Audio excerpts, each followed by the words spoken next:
Good morning. ఈరోజు మన అంశం ఏంటంటే నీటిపారుదల ప్రాజెక్టుల మీద ఒక వివిధ ప్రస్తుత ముఖ్యమంత్రి తెలంగాణ, అదేవిధంగా రేవంత్ రెడ్డి గారు, అదేవిధంగా చంద్రబాబు నాయుడు ఆంధ్రప్రదేశ్, వీళ్ళిద్దరి మధ్యన సఖ్యత ఉండడం వల్ల వివాదాలు రాకుండా సమస్యలను కూర్చొని మాట్లాడుకొని పరిష్కారం చేసుకుంటామనే ఉద్దేశంతో ఇద్దరు ఉన్నారు. ఇటీవల చాలా విషయాల మీద అవగాహన ఉన్నటువంటి రేవంత్ రెడ్డి గారు గతంలో చాలా విషయాల మీద ఈ బీఆర్ఎస్ ప్రభుత్వం మీద ఫైట్ చేయడం జరిగింది. ప్రాజెక్టుల మీద కానీ నీటిపారుదలకు సంబంధించినవి అన్నీ కూడా ఆయన తెలంగాణలో దాదాపుగా అన్ని ఇన్ఫర్మేషన్ గ్యాదర్ చేసుకుని చేసినటువంటి పోరాటం ఫలించి కేసీఆర్ గారు ఇంటికి వెళ్ళిపోయాడు. ఇక్కడ జగన్మోహన్ రెడ్డి కూడా సేమ్ బాటలో కేసీఆర్ బాటలో నడిచాడు. వీళ్ళు చేసినటువంటి తప్పులు ఏంటంటే, తప్పులు అనేదానికంటే మాటలు కోటలు దాటుతాయి, డబ్బులు ఉండవు. దాన్ని పవర్ ఫైనాన్స్ కార్పొరేషన్, బ్యాంకులు వివిధ రకాలైనటువంటి రూపంలో అప్పులు తెచ్చి ప్రజల నెత్తిన రుద్ది ప్రాజెక్టులు కంప్లీట్ చేయకుండా సాగునీరు, త్రాగునీరు అంటే సాగునీరుకు పర్మిషన్లు కంపల్సరీ అవసరం.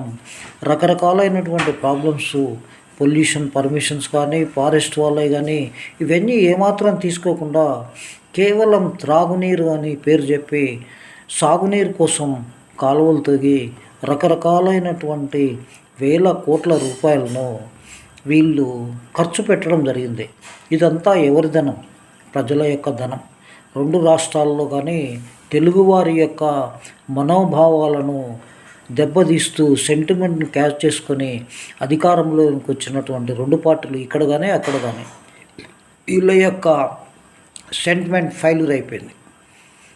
ఫెయిల్యూర్పై ఇద్దరు కూడా ఇంటికి పోయారు. సఖ్యతతోటి స్నేహపూర్వకమైన వాతావరణము, రూల్స్ను వైలేట్ చేయకుండా చేయవలసినటువంటి ప్రాజెక్టులను రకరకాలైనటువంటి పద్ధతిలో చేసినటువంటి వాళ్ళ మీద సరిచేయడానికి ముఖ్యమంత్రులు ఇద్దరు కూడా సఖ్యతగా పనిచేస్తూ ఉన్నారు. ముఖ్యంగా మన కృష్ణా నదిని తీసుకుంటే కొన్ని రాష్ట్రాల నుంచి వస్తాయి, ఎగువ రాష్ట్రాల నుంచి కర్ణాటక, అదేవిధంగా తెలంగాణ, తర్వాత ఆంధ్రప్రదేశ్. రాష్ట్రంలో లాస్ట్ ఉండేటువంటిది ఆంధ్రప్రదేశ్. గతంలో ఉమ్మడి రాష్ట్రంగా ఉన్నట్టే ఆంధ్రప్రదేశ్ ఉండేది. అప్పుడు ప్రాజెక్టులు ఏదైతే వాళ్ళు మాట్లాడుకున్నారో, బచావతి ట్రిబ్యునల్ కానీ, కృష్ణా రివర్స్ బోర్డు కానీ, ఇవన్నీ కూడా ఎఫెక్ట్స్ కమిటీ కానీ, విభజన చట్టాలు కానీ అవన్నీ అవగాహన లేవని ప్రజలకు మాయమాటలు చెప్పి ఈ యొక్క ప్రాజెక్టులను చేయడం జరుగుతుంది. ముఖ్యంగా ఇక్కడ దిగువ భాగంలో ఉన్నటువంటి ప్రాజెక్టుల మీద ఎగువ భాగంలో ఉన్నటువంటి వాళ్ళు వెళ్ళి ఆ ప్రాజెక్టు కట్టకూడదు అంటారు. ఇక్కడ చట్ట ప్రకారము విభజన చట్టంలో కానీ ఇంకొక చట్టంలో కానీ కింది రాష్ట్రాలకు లాస్ట్లో మిగిలిపోయిన నీళ్లను వాడుకోవడానికి అవకాశం ఉంటుంది. చట్టంలో చెప్తుంది, వస్తే మిగులు జలాలు వస్తే వాడుకోండి, లేకపోతే ఊరుకోండి అనేటువంటిది చట్టం చెప్తుంది. కానీ ఇక్కడ తెలంగాణ వాదం, బీఆర్ఎస్ యొక్క వాదన ఏంటంటే అక్కడ పోలవరం కట్టద్దు, తర్వాత కింద ఇంకొకటి కట్టద్దు అని చెప్తారు. వీళ్ళకు ఈ ప్రజలు అర్థం చేసుకుంటారు, కానీ వాళ్ళకు మాత్రం ఉల్టా మాట్లాడడంలో సెంటిమెంట్ రెచ్చగొట్టి అధికారంలోకి వచ్చారు. 10 సంవత్సరాలు అయిపోయింది. ఇప్పుడు ఎంత సెంటిమెంట్ను రెచ్చగొట్టినా వీళ్ళ యొక్క తప్పులను ఒక్కొక్కటే ఈ యొక్క కాంగ్రెస్ ప్రభుత్వం చూపెడుతోంది. కాంగ్రెస్ ప్రభుత్వంలో ఏకఛత్రాధిపత్యము, ఏక వ్యక్తి పాలన ఉండదు కాబట్టి కేసీఆర్ ఏక వ్యక్తి పాలన, అదేవిధంగా జగన్మోహన్ రెడ్డి ఏక వ్యక్తి పాలన చేయడంలోనే 11 సీట్లకు పరిమితం అయిపోయి ఈరోజు ఆయన ప్రెస్ మీట్ పెట్టి గంటలు రెండు గంటలు మాట్లాడి ఈ యొక్క కృష్ణా నది ఒడ్డున ఈ రాజధాని ఎలా కడతారు, అది నది భూగర్భంలో ఉందని రకరకాలైనటువంటి మాటలను చెప్పడం జరుగుతుంది. గతంలో కేసీఆర్ కూడా అదే మాటలు మాట్లాడేవాడు. కాళేశ్వరంకు సంబంధించిన విషయాలను మాట్లాడుకుంటూ క్లౌడ్ బస్ట్ అని ఏదో రకరకాలైనటువంటి ప్రజలకు చెప్పుకుంటూ ఇద్దరు కూడా వాళ్ళు వాగ్దానాలు చేసి అప్పులు తెచ్చి రకరకాలుగా అది ఏం తీసుకున్నారని మనం డైరెక్ట్ చెప్పడానికి వీల్లేనప్పటికీ ప్రస్తుతం ప్రభుత్వము ఏదైతే తెలంగాణలో ఉందో దీని ప్రాజెక్టుల మీద అన్నీ కూడా కమిషన్స్ వేయడం, ఈ యొక్క వాళ్ళు ఏ విధంగా ఈ యొక్క డిపిఆర్ కానీ తర్వాత అప్రూవ్డ్ కానీ ఫైనాన్స్ను ఏ విధంగా తీసుకొని ఏ విధంగా ప్రాజెక్టులు నిర్మించారు, టెండర్లు ఏ విధంగా చేశారు అంటే మనకు ఫైనల్గా అర్థమైంది ఏంటంటే కేవలం మేఘా కృష్ణారెడ్డి అనేటువంటి కాంట్రాక్టర్ కోసమే వీళ్ళు సృష్టించి సబ్ కాంట్రాక్టర్లు ఎవరైతే పొలిటికల్ పార్టీ వాళ్ళు ఉన్నారో వాళ్ళ కోసం సృష్టించినటువంటి ప్రాజెక్టులే అని చాలామంది మేధావులు చెప్తున్నారు.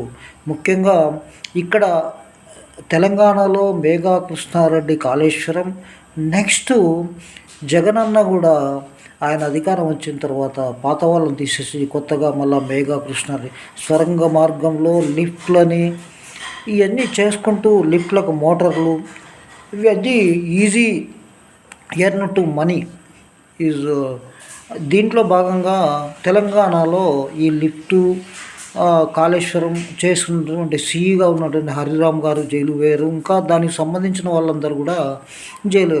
కానీ పాలసీలు తయారు చేసి క్యాబినెట్లో పెట్టామని చెప్పేటువంటి వీళ్ళు ఎవరు కూడా బాధ్యత వహించడం లేదు. కేవలం ఆఫీసర్లే బాధ్యత. ఎందుకంటే వాళ్ళు అవినీతిలో పైన ఏ విధంగా అవినీతి జరిగిందో కింది వరకు కూడా అదే అవినీతి జరిగింది. దీంట్లో చేతులు మారినాయి. ఈ యొక్క విధానాల్లో నీటిపారుదల రంగాన్ని కుదేలు చేసినటువంటి ఇద్దరు ముఖ్యమంత్రులు సొంతంగా ఇద్దరు నిర్ణయాలు, అక్కడ క్యాబినెట్ లేదు, మంత్రులకు పవర్ లేదు, ఎమ్మెల్యేలకు లేదు, ప్రజలకు లేదు. ఇద్దరు కూడా వాళ్ళ యొక్క మదిలో వచ్చినటువంటి ఆలోచనలు రుద్ది ఇష్టం వచ్చినట్లు రూల్స్ను వైలేషన్ చేసి ఈ విధంగా చేయడం వల్ల ప్రాజెక్టులకు ఈరోజు ఈ విధమైన పరిస్థితి ఏర్పడ్డది.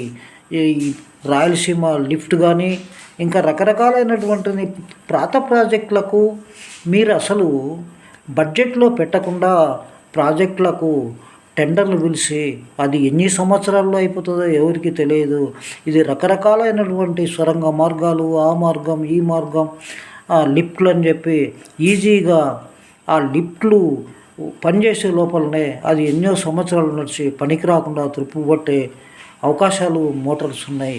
గ్రావిటీగా ద్వారా నీళ్లు పోయేటువంటి ఎగువ భాగం నుంచి కిందికి వదలడానికి అవకాశం ఉన్నటువంటిది కూడా ప్రాజెక్టులను పూర్తి చేయలేదు ఆ ప్రభుత్వం కానీ ఈ ప్రభుత్వం కానీ. ఇప్పుడుండే ప్రభుత్వం కూడా ఉన్నటువంటి రెండు ప్రభుత్వాలు కూడా చేయడానికి డబ్బులు లేవు. అదేవిధంగా బడ్జెట్లో కేటాయించిన వీళ్ళ పీరియడ్ 5 సంవత్సరాలు అయిపోయే లోపల వీళ్ళు కంప్లీట్ చేయలేరు. ఇటీవల నారాయణపేట లిఫ్ట్ ఇరిగేషన్ అని చెప్పడం జరిగింది. ఏదైతే పర్సంటేజ్ ప్రకారము విభజన చట్టంలో ఆంధ్రప్రదేశ్కు ఎన్ని నీళ్ళు ఎన్ని టీఎంసీలు ఇవ్వాలి, తెలంగాణకి ఎన్ని వాడుకోవచ్చు అనే దాని మీద క్లారిటీగా చట్టాల్లోనే ఉన్నాయి. ఆ చట్ట ప్రకారము కాకుండా గత ప్రభుత్వం ఏం చేసిందంటే, ఒకటి జూరాల అనేటువంటిది తెలంగాణలో ఉంటుంది. అక్కడి నుంచి నీళ్లు తీసుకొని రంగారెడ్డి ఎత్తిపోతల పథకం, రంగారెడ్డి అదేవిధంగా మహబూబ్నగర్, నల్గొండ ఇవన్నీ ఇవ్వడానికి నీళ్ళు అవకాశం ఉంది. అప్పుడు కేసీఆర్ గారు చేసినటువంటి ఏంటంటే ఒక దిండి ప్రాజెక్ట్, అదేవిధంగా శ్రీశైలం నుంచి తీసుకోవాలనే ఉద్దేశంతో రకరకాలైనటువంటి ప్రాజెక్టులను ఇవన్నీ ఎన్జిటికి వెళ్ళడం, సుప్రీంకోర్టు హైకోర్టులో పోతే మేము సాగునీరు కాదు త్రాగునీరు అని చెప్తే ఆ విధంగా కోర్టు ద్వారా పర్మిషన్ తెచ్చుకొని కాలువలు తవ్వడం, లిఫ్ట్లు పెట్టడం చేసి వైలేషన్ చేసినటువంటి గత పాలకులు ఈ విధమైన పాలసీలో వీళ్ళిద్దరూ చేయకుండా జాగ్రత్తగా పనిచేస్తున్నారు. అయినప్పటికీ వివాదాలు మాత్రం వెళ్ళడం లేదు. ఎగువ రాష్ట్రంలో ఉన్నటువంటి వాళ్ళు కింది రాష్ట్రానికి వెళ్ళి అక్కడ ప్రాజెక్టులు కట్టొద్దంటారు, వాళ్ళు వచ్చి ఇక్కడ కట్టొద్దంటారు. ఇదంతా వివాదంలో వారికి ఎవరి హక్కులు వాళ్ళు కాపాడుకునే ప్రయత్నంలో ముఖ్యమంత్రులు ఇద్దరు కూడా సంయమనత పాటిస్తూ దీనికి పెద్దన్న పాత్ర వహించండి, కేంద్రము ప్రేక్షక పాత్ర వహిస్తూ ఇద్దరి మధ్యన ఏ విధమైనటువంటి ఈ కేంద్రానికి సపోర్టు సిబిఎన్ గారు ఆంధ్రప్రదేశ్ ముఖ్యమంత్రి, అదేవిధంగా అపోజిషన్లో ఉన్నటువంటి రేవంత్ రెడ్డి గారు తెలంగాణ ముఖ్యమంత్రి. అయినప్పటికీ ప్రజల కోసము ప్రజా బాగుల కోసము ఇద్దరు కూడా పనిచేస్తున్నట్లే ప్రజలకు అర్థమవుతుంది. ఇంకా కొన్ని లోపాలు ఉన్నాయి, ఆ లోపాలను సవరించే ప్రయత్నంలో చేస్తూ ఉన్నారు. ఆ సవరించే ప్రయత్నంలో అప్పులు కుప్పలుగా చేసినటువంటి వేల కోట్ల అప్పులకు వడ్డీలు కట్టడానికి కూడా చాలా రకాలైనటువంటి ప్రాబ్లమ్స్ వస్తూ ఉన్నాయి. దానికోసం మళ్ళీ అప్పు చేయడం, దానికోసం రేవంత్ రెడ్డి గారు ఒక అద్భుతమైన నిర్ణయం తీసుకొని ఈ కాళేశ్వరము అనేటువంటి దాని మీద కార్పొరేషన్లో లోన్ తీసుకొని దానికి 10 నుంచి 11% వడ్డీలు తీసుకున్న దాని దగ్గర టెన్యూర్ను ఎక్కువ చేసుకొని 30, 40, 50 సంవత్సరాలు కడతామని చెప్పి నెలవారీ కట్టేటువంటిది లేదా 3 మంత్కి ఒకటి కట్టేటువంటిది తగ్గించుకోవడం జరిగింది. ఏదైతే చేసుకుంటా వెళ్తున్నారో ఫైనాన్షియల్గా ఆ విధంగా చేశారు. సిబిఎన్ గారు కూడా కొన్ని పద్ధతిలోనే వెళ్తున్నారు. అయినప్పటికీ ఇన్కమ్ తక్కువ ఉంది, ఖర్చులు ఎక్కువ ఉన్నాయి, డెఫిసిట్ 2 రాష్ట్రాల్లో చాలా ప్రాబ్లం ఉంది. ప్రజలకు ఇచ్చినటువంటి హామీలను నెరవేర్చాలంటే డబ్బులు లేవు. ఇద్దరు కూడా అదే బాధపడుతున్నారు. దాని మీద బాండ్లు ఇష్యూ చేయడం, రకరకాలైనటువంటి పద్ధతిలో పెట్టుబడులను ఆకర్షించే ప్రయత్నంలో ఇద్దరు పోటీ పడుతున్నారు. ఇతర దేశాల నుంచి ఫ్యాక్టరీలను తెచ్చుకోవడం, ఇన్వెస్ట్మెంట్ తెచ్చుకోవడం, ఇది రకరకాలుగా జరుగుతుంది. 2 రాష్ట్రాలు కూడా ఈ యొక్క ఇన్వెస్టర్లను ఆకర్షిస్తూ వాళ్ళకు కావాల్సినటువంటి భూములు ఇవ్వడం, వాళ్ళకు కావాల్సినటువంటి ఫెసిలిటీస్ అన్నీ కూడా ఇద్దరు కల్పిస్తున్నారు. ఇద్దరు పోటీతత్వం పడడంలో కూడా ఒక అర్థం ఉంది. ఎందుకంటే పరిశ్రమలు ఎప్పుడైతే వస్తాయో ఉపాధి ఉద్యోగాలు వచ్చేదానికి అవకాశం ఉంటుంది, డెవలప్మెంట్ కావడానికి అవకాశం ఉంటుంది. ఈ పనికిరాని ప్రాజెక్టులను ఈ యొక్క ఎన్ని వేల ఎకరాలకు నీళ్ళు ఇచ్చారంటే 1,00,000 ఎకరాలకు ఇచ్చామని చెప్పి గతంలో ఈ యొక్క రకరకాలైన పనులు చేసినటువంటి వ్యక్తులు ఇద్దరు కూడా ఈరోజు చాలా ప్రాబ్లం అయింది.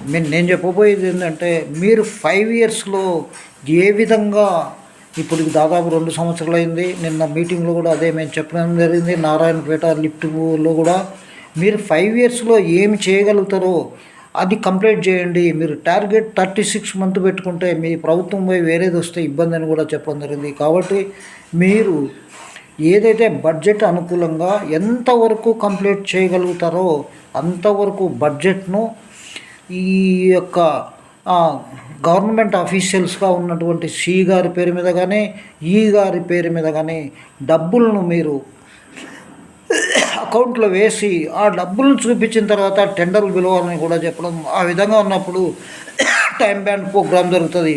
దీంట్లో కూడా వేరే రకరకాలైన ప్రాబ్లమ్స్ వస్తాయి. కొంతమంది నేషనల్ గ్రీన్ ట్రిబ్యునల్ పోతారు, కోర్టుకు పోతారు, రకరకాలైనటువంటి ప్రాబ్లమ్స్ వస్తాయి. వచ్చినప్పటికీ డబ్బులు అక్కడ ఉంటాయి కాబట్టి ఎవ్వరు కూడా దాన్ని ముట్టుకోవడానికి వీలుండదు.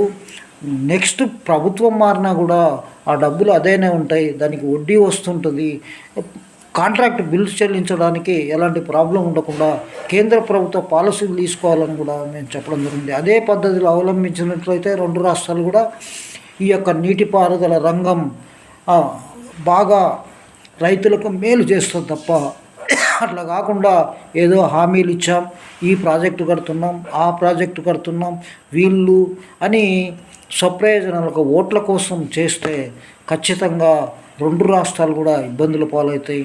బడ్జెట్ లేదు, డబ్బులు లేదు. పోలవరంకి జాతీయ హోదా కల్పించినప్పటికీ బీఆర్ఎస్ నాయకులు కానీ ఏం చెప్తారంటే అది కట్టకూడదు అంటారు. నువ్వు ఎందుకు సాధించలేదని మేము అడుగుతున్నాం సూటిగా కేసీఆర్ను. నువ్వు జాతీయ హోదా ఎందుకు సాధించలేకపోయినావు? కాళేశ్వరాన్ని కానీ ఇంకొకటి కానీ సాధించలేవు. నువ్వు ప్రాపర్గా దానికి సంబంధించిన పేపర్లు పెడితే నీకు వచ్చేది. రాకపోయినా కేంద్ర ప్రభుత్వం మాట కంపల్సరీ ఉంటుంది. వెనుకబడే జిల్లాలు అని చెప్పి కూడా బడ్జెట్ తీసుకోవచ్చు. సఖ్యత లేనందువలన ప్రధానమంత్రితోటి కానీ బీజేపీతోటి ఆ విధంగా ఫండ్స్ రాకుండా కేసీఆర్ పోయింది. సఖ్యత ఉన్నటువంటి జగన్మోహన్ రెడ్డి వాళ్ళని అడగకుండా వాళ్ళకు దారాదత్తం చేసి అన్ని రకాలైన పరిశ్రమలు వాళ్ళకే కట్టబెట్టి కాంట్రాక్టులు కట్టబెట్టి ఇసుక ఇచ్చి అన్నీ చేసినా కూడా ఆయన కేవలం ఒక లక్ష్యం కోసం ఏంటంటే జైలుకు పోకుండా ఉండడానికి కోసం తను చేసినటువంటి కేసుల నుంచి బయటపడడానికి మాత్రమే బీజేపీకి బెండ్ అయినట్టు ప్రజలు నమ్మినారు. కాబట్టి మొన్న ఓట్లు వేయలేదు, 11 సీట్లకు పరిమితమైనారు. భవిష్యత్తులో వీళ్ళిద్దరు మళ్ళీ అధికారంలోకి వచ్చారనుకోండి, మళ్ళీ same as it is rule of law ఉండదు, అన్ని వైలేషన్లే. ఏది చెప్పినప్పటికీ రాజధాని కట్టే ప్రయత్నంలో చంద్రబాబు నాయుడు గారు ముందుకెళ్తున్నారు. ఈయన కూడా కొత్త ఫీచర్ సిటీ కట్టడంలో ముందుకెళ్తున్నారు. ఇంకా ఇంకొక విషయం ఏంటంటే ఫార్మా కంపెనీలు ఎక్కడ పడితే అక్కడ తెలంగాణలో పెట్టకూడదని, కేవలం ఫార్మా సిటీలో 20,000 ఎకరాల్లో ఒక 5,000 ఎకరాలను కేటాయించారు, దాంట్లో పెట్టుకోవాలని చెప్పి షిఫ్ట్ కావడానికి సిటీలో పొల్యూషన్ ప్రాబ్లం ఎక్కువైపోయింది. ఉన్నటువంటి పరిశ్రమలన్నీ కూడా ఫార్మా పోవడం కానీ అవుటర్ సిటీ అవతల పోవడం కానీ చేయాలనే విజ్ఞప్తిని గత ప్రభుత్వం మాటలకే పరిమితమై ఏ ఒక్క పరిశ్రమను బయటికి పంపే ప్రయత్నం చేసినప్పటికీ శక్తివంతమైన పారిశ్రామికవేత్తలు ఎవరు కూడా పోలేదు. అది అలానే నిలబంది. కేటీఆర్ గారు చెప్పారు అప్పుడు పంపిస్తున్నాం ఈరోజు రేపు అని చెప్పి 10 సంవత్సరాలు అయిపోయింది. కనీసం ఇప్పటి ప్రభుత్వమైనా ఈ యొక్క ప్రజల ఆరోగ్యాన్ని దృష్టిలో పెట్టుకొని ఈ యొక్క సిటీలో ఉన్నటువంటి పరిశ్రమలు ఫార్మా కానీ స్టీల్ ప్లాంట్ కానీ అన్ని రకాలు కూడా బయటికి పంపాలని కోరుకుంటూ ఉన్నాం. నమస్తే, థ్యాంక్ యూ వెరీ మచ్.